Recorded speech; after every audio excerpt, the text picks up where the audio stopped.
तो बेटा हम कहते हैं, मैंने आपको क्या क्या बताया मैं फिर से रिपीट करूंगा। मैं आपको बेटा बोल रहा हूं, ये जो पोइम है नेशन स्ट्रेंथ, इसको किसने लिखा है बेटा? और डब्ल्यू इमर्सन, जो बेटा एक अमेरिकन राइटर थे। और उन्होंने इस पोइम को कब लिखा है बेटा? 1847। 1847 में उन्होंने इस पोइम को लिखा है।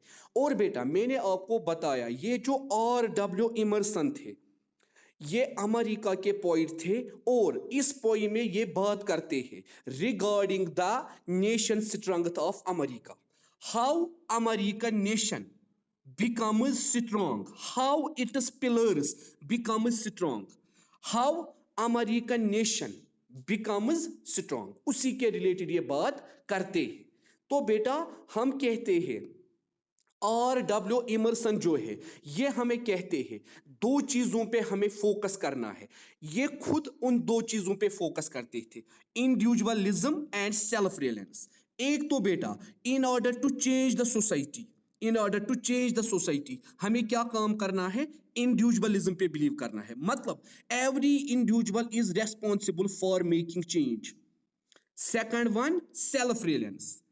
जब तक एक इंडिविजुअल अपने सेल्फ को बेदार नहीं करेगा किसी चीज के लिए, तब तक बेटा वो कामयाब नहीं हो जाएगा।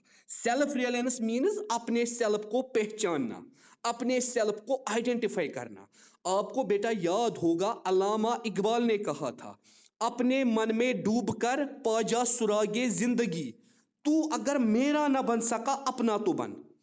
तो अपने सेल्फ को बेदार करना है, अपने सेल्फ को जगाना है, तब जाके बेटा हम आगे बढ़ सकते हैं। तो बेटा दो चीजें आपको अंडरस्टैंड करनी है, अमेरिका का पॉइंट है और अमेरिका के नेशन के मुतालिक बात कर रहा है। इस पोइम का बेसिक एरिया है बेटा, what are the strengths, what are the secrets to make a nation strong. कौन सी ऐसी सीक्रेट्स है जो नेशन को स्ट्रांग बनाती है according to R W Emerson. मतलब आर डब्ल्यू इमर्सन जो है, कौन से सीक्रेट्स वो हमें बताते हैं जिससे एक नेशन क्या बनेगा? स्ट्रांग बनेगा। तो बेटा अब हम स्टार्ट करते हैं रीडिंग प्रीफेस से।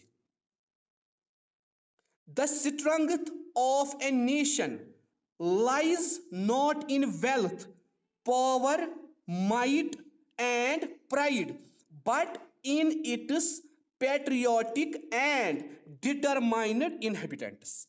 तो हमें ये क्या बताते हैं? एक नेशन की स्ट्रेंथ पैसों पे नहीं, पावर पे नहीं, अजमत पे नहीं, या हम कहते हैं फख्र, फख्र पे नहीं डिपेंड होती है, बल्कि किस पे डिपेंड होती है?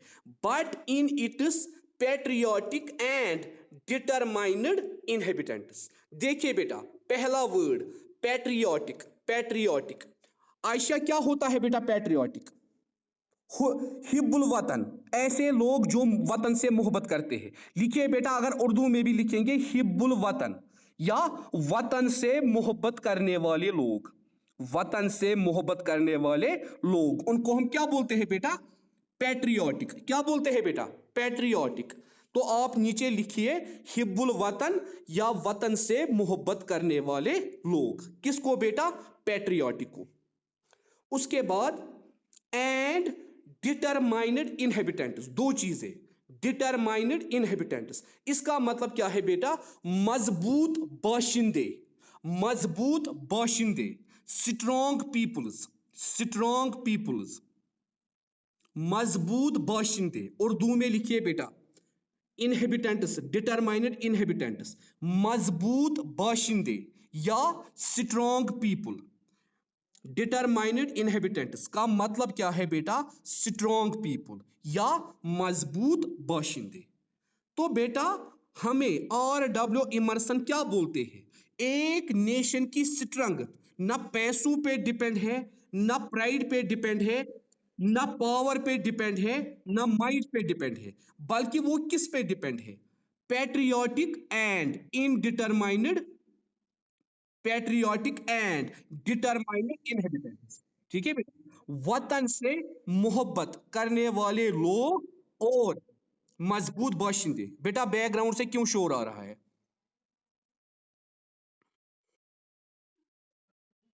बेटा मेहरबानी करके सारे आप म्यूट कीजिए, शोर मत कीजिए बेटा।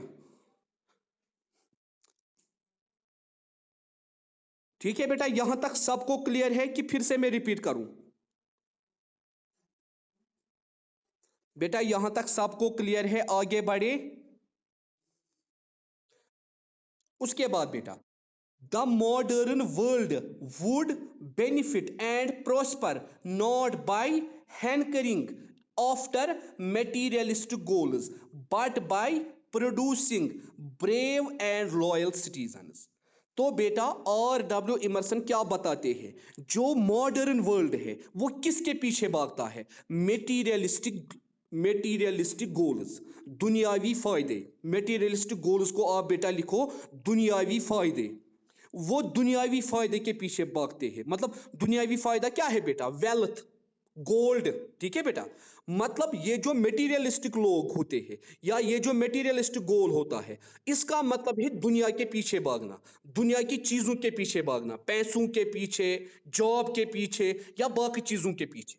तो यहां ये हमें क्या बताते हैं? The modern world would benefit and prosper not by hankering after materialistic goals. Modern world को क्या मालूम है कि हम इन दुनिया की चीजों के पीछे भाग के मजबूत बनेंगे या नेशन की स्ट्रेंथ बढ़ाएंगे? नहीं बेटा, but by producing brave and loyal citizens. हम तभी अपने नेशन को मजबूत बना सकते हैं, हम तभी अपने नेशन को स्ट्रांग बना सकते हैं जब हम brave and loyal citizens, brave and loyal citizens, honest peoples को, ऐसे पीपल्स को जो करप्शन नहीं करते हो, ऐसे पीपल्स जो वतन की तरफ लॉयल हो, और ब्रेव पीपल्स, जो बेटा ब्रेव पीपल्स हो, जो स्ट्रांग पीपल्स हो, जिनको, जिनमें बहुत ज्यादा कोरेज हो।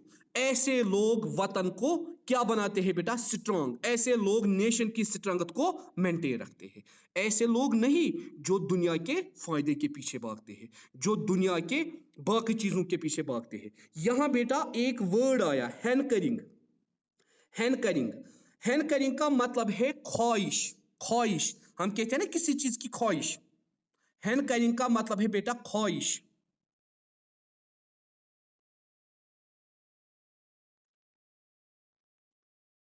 अच्छा बेटा मुझे आप बताइए, what is the difference between person and citizen?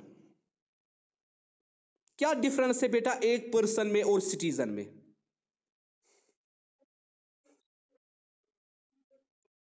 नहीं, देखो बेटा मसला क्या है, हम कहते हैं person is everyone, but citizen जो होता है, सिटीजन बेटा वो होता है जिस पे सोसाइटी की रेस्पॉन्सिबिलिटी लागू हो जाती है। बेटा when when will we get universal adult franchise? कब हमें बेटा मिलता है यूनिवर्सल एडल्ट फ्रेंचाइजी? 18। तो बेटा एवरी सिटीजन फिर रेस्पॉन्सिबल होता है जब उसको क्या मिलता है? Universal adult franchise. ठीक है बेटा, तो जब हमें वो मिलता है फिर हम बनते हैं किस काबिल? To make our nation strong. ठीक है बेटा, हुआ ये प्रिफेस। उसके बाद देखिए बेटा, हम कहते हैं बेटा जब हम प्रोज और पोइट्री में डिफरेंस देखते हैं, पहली डिफरेंस क्या होती है?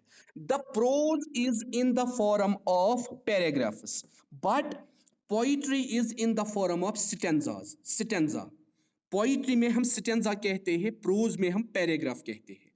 पहली डिफरेंस। दूसरी difference, in case of poetry there is rhyme and rhythm. There is rhyme and rhythm. Rhyme means, rhyme का मतलब बेटा क्या है? राइम का मतलब है ऑल्टरनेट वर्ड्स का रिपीट, ऑल्टरनेट वर्ड्स का रिपीट होना। ठीक है बेटा, रिदम का मतलब है एक स्टेंजा में, एक स्टेंजा में अंडरस्टैंड करना। साउंड क्या है इस पोइम का? तो बेटा ये जो हमारी पोइम है, आप गिनिए इसमें कितने स्टेंजाज है? 1 2 3 4 5 और पीछे से एक, 6 स्टेंजा। मतलब ये जो हमारी पोइम है, आप लिखेंगे जिस तरह मैंने लिखा है, 6 स्टेंजा हैविंग 4 लाइन ईच। हमारी इस पोइम में 6 स्टेंजाज है, चार चार लाइन्स के, इसीलिए मैंने लिखा है 6 स्टेंजा हैविंग 4 लाइन्स ईच। हमारे पास 6 स्टेंजा है इस पोइम में, चार चार लाइन्स के, चार चार लाइन्स के। जिस तरह पैराग्राफ में बेटा 10 लाइन्स होती है, 12 लाइन्स होती है या उससे ज्यादा होती है, तो यहाँ ये जो हमारा पोइट्री का स्टेंजा है, इस पोइम में बेटा 4 लाइन्स का है, किसी पोइम में 6 लाइन्स का हो सकता है, किसी पोइम में 8 लाइन्स का हो सकता है। तो बेटा हमारी ये जो पोइम है, इसमें बेटा क्या है, इसमें 6 स्टेंजाज हैं, चार चार लाइन्स के। उसके बाद बेटा राइम स्कीम, राइम स्कीम देखिए बेटा, मैं पहला स्टेंजा पढ़ता हूं, फिर आपको मैं समझाऊंगा ये राइम स्कीम और राइम क्या होती है। What makes a nation pillars high and its foundation strong? What makes it might to defy the foes that round it is throng? यहां बेटा आप देखिए, पहली लाइन में हाई और तीसरी लाइन में defy, same sound, high defy, this is called rhyme, this is called rhyme.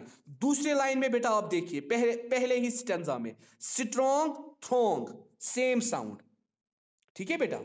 This type of rhyme is called alternate rhyme, मतलब first one third one, second one fourth one. तो बेटा हम यहां क्या देखते हैं, फर्स्ट लाइन का word, last word किस लाइन के लास्ट वर्ड से मिलता है, तीसरी लाइन के लास्ट वर्ड से। सेकंड लाइन का लास्ट वर्ड किस लाइन के लास्ट वर्ड से मिलता है, फोर्थ लाइन के लास्ट वर्ड से। This is called rhyming word and this is called rhyme scheme. इसीलिए आप लिखेंगे rhyme scheme A B A B, A B A B, मतलब ए जो है ए और बी, उसके बाद फिर से ए और बी, क्यों, क्योंकि ए बी और ए बी, ठीक है।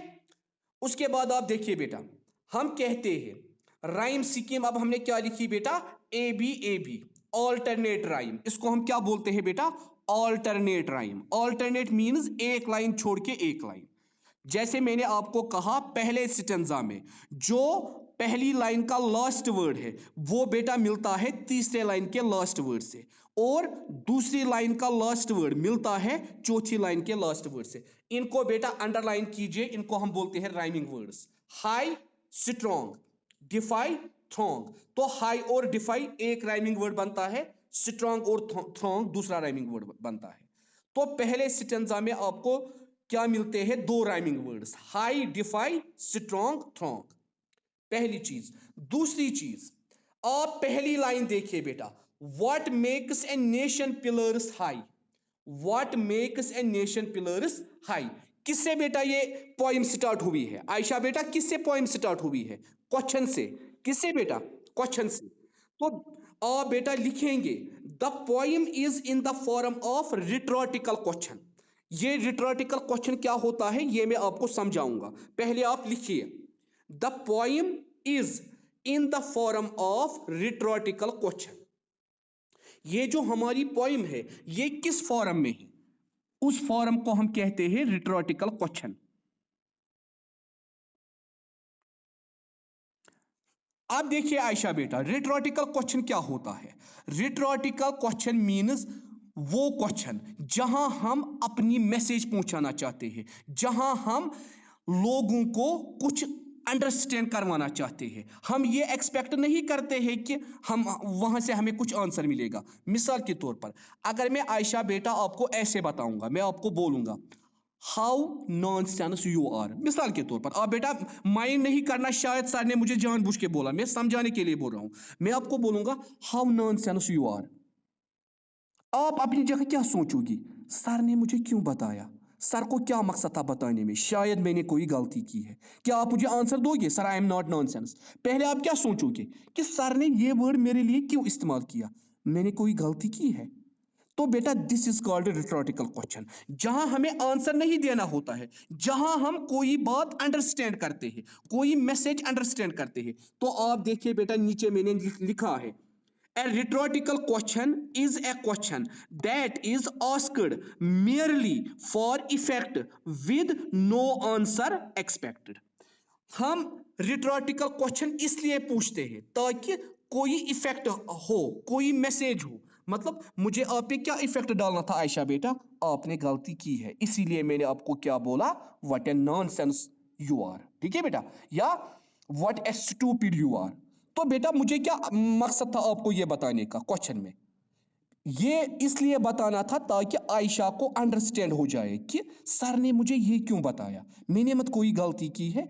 तो वो क्वेश्चन जिसमें हम बेटा किसी चीज का इफेक्ट डालें, जिसमें हम बेटा अपनी मैसेज पहुंचाए, ये एक्सपेक्ट नहीं हम करें कि हमें उसका आंसर मिलेगा, बल्कि इसलिए हम क्वेश्चन पूछे कि क्वेश्चन का इफेक्ट आप पे हो जाए। The question is called rhetorical question. बेटा आयशा समझ आया रिटोरिकल क्वेश्चन क्या होता है?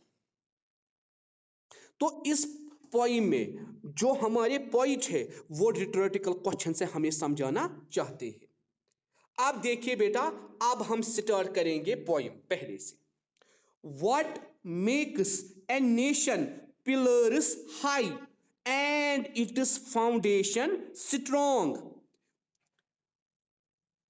और डब्ल्यू इमर्सन हम पे इफेक्ट डालने के लिए, मैसेज देने के लिए हमसे पूछते हैं क्या, what makes a nation pillars high, nation के पिलर्स को कौन हाई बनाएगा, and it is foundation strong, और इसकी फाउंडेशन, इसकी बुनियाद को कौन स्ट्रांग बनाएगा। इन दो लाइन्स में बेटा यहां एक पोइट्री डिवाइस इस्तेमाल किया है पोइट ने, मेटाफर। किसका इस्तेमाल किया है बेटा? मेटाफर। ये जो पिलर है बेटा, पिलर पिलर पिलर को बेटा अंडरलाइन करो, पिलर को अंडरलाइन करो। उसके बाद लिखो compare to building, compare to building, compared to building. Pillar को यहां कंपेयर किया गया है बिल्डिंग के साथ। मतलब और डब्ल्यू इमर्सन आपको पूछते हैं what makes a nation pillars high, एक बिल्डिंग को कौन स्ट्रांग बनाता है। What makes a nation pillars high, what makes a nation pillars high, nation के पिलर्स को कौन क्या बनाता है बेटा? हाई बनाता है। मैं आपको ऐसे बोलूंगा, बिल्डिंग किस पे खड़ी है बेटा? पिलर्स पे। तो यहां बिल्डिंग किसके साथ कंपेयर की गई है? नेशन के साथ। ठीक है बेटा, किसके साथ? बिल्डिंग को आप लिखो, आपने लिखा ना बेटा पिलर कंपेयर टू बिल्डिंग, उसको लिखो building compare to nation, building compare to nation. तो पहले लाइन में हमें और डब्ल्यू इमर्सन क्या समझाते हैं कि एक बिल्डिंग के पिलर्स को कौन मजबूत बनाता है, what makes it might to define. और बेटा कौन, हाँ आपको लिखना है यहां, ये देखो बेटा, what makes a nation pillars high. यहां जो पिलर्स है, पिलर्स को बेटा यहां कंपेयर किया गया है बिल्डिंग के साथ। पिलर्स को यहां किसके साथ कंपेयर किया गया है बेटा? बिल्डिंग के साथ। और बिल्डिंग को यहां किसके साथ कंपेयर किया गया है? नेशन के साथ। इसको लिखो आप बेटा ऊपर मेटाफर। बेटा मैंने पिछली बार भी आपको बताया, क्या आपने पढ़ा है बेटा simile and metaphor? These are the poetic devices. पढ़ा है? अगर नहीं पढ़ा है फिर मैं बोलूंगा बेटा। देखो बेटा, हम कहते हैं simile and metaphor, these are the two poetic devices. Simile का मतलब है डायरेक्ट कंपैरिजन, जिसमें हम लाइक और एज का इस्तेमाल करते हैं। लाइक एज, मिसाल के तौर पर मैं बोलूंगा Ayesha is as beautiful as Misbah, Ayesha is as beautiful as Misbah. मैंने किसका इस्तेमाल किया? एज का। This is called indirect comparison, इसको हम बेटा बोलते हैं सिमिली। दूसरा होता है डायरेक्ट कंपैरिजन, जैसे यहां है what makes a nation pillars high, nation pillars high, कौन नेशन के पिलर्स को हाई बनाता है? डायरेक्ट कंपैरिजन मीन जहां हम डायरेक्टली बोलते हैं, जहां हम लाइक और एज इस्तेमाल नहीं करते हैं। इसीलिए मैंने आपको बेटा बोला यहां ने पिलर्स को कंपेयर किया गया है बिल्डिंग के साथ, और ये एक मेटाफर है। और बिल्डिंग को यहां हम क्या क्या बोलते हैं? नेशन। मिसाल के तौर पर हम घर में मकान बनाते हैं, ये मकान बिल्कुल हमारे नेशन की तरह है। अगर हम इसमें अच्छा मटेरियल इस्तेमाल करेंगे, अगर हम इसमें अच्छा लोहा इस्तेमाल करेंगे, अच्छा सीमेंट इस्तेमाल करेंगे, हमारा मकान कभी गिरेगा बेटा? गिरेगा बेटा कभी हमारा मकान? मगर अगर हम इसके पिलर्स को वीक करेंगे, कैसे? हम इसमें जंग जंग वाला आयरन इस्तेमाल करेंगे, हम इसमें ऐसा सीमेंट इस्तेमाल करेंगे जो मजबूत ही नहीं होगा। ये जो बेटा हमारा मकान है, ये रहेगा या गिरेगा? गिर जाएगा। वही, हाँ वही यहाँ बेटा हमें पॉइंट बोलता है, कौन नेशन के पिलर्स को स्ट्रांग बनाता है और कौन इसकी फाउंडेशन को क्या बनाता है बेटा, स्ट्रांग बनाता है, मजबूत बनाता है। उसके बाद तीसरी line, what makes it might to defy, कौन बेटा हमारे नेशन को प्रोटेक्ट करता है, डिफेंड करता है। The force that round it it strong, दुश्मनों से जो बेटा ग्रुप में है, क्राउड में है। देखिए बेटा, डिफाई जो है बेटा, इसको आप बेटा अंडरलाइन कीजिए, डिफाई, इसको लिखिए बेटा डिफेंड और प्रोटेक्ट, डिफाई, DEFY, डिफाई। इसको लिखिए बेटा आप प्रोटेक्ट, इसको लिखिए बेटा आप प्रोटेक्ट या डिफेंड, प्रोटेक्ट और डिफेंड, बचाना, उर्दू में बचाना, प्रोटेक्ट और डिफेंड या उर्दू में बचाना।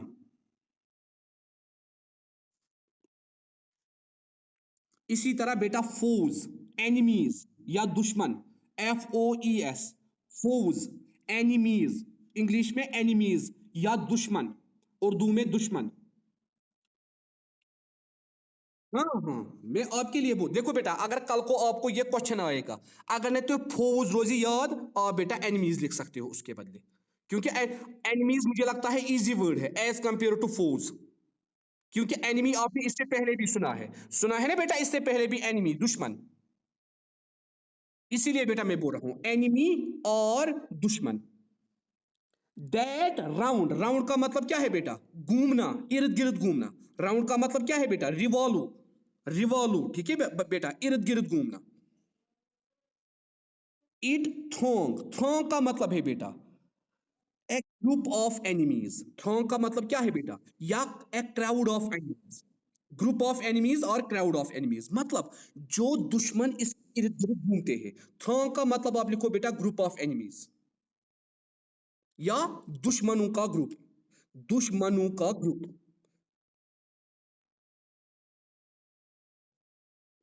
थ्रोंग का मतलब है बेटा वो दुश्मन जो बेटा किसी भी साइड से आ सकते हैं और बहुत सारे आ सकते हैं।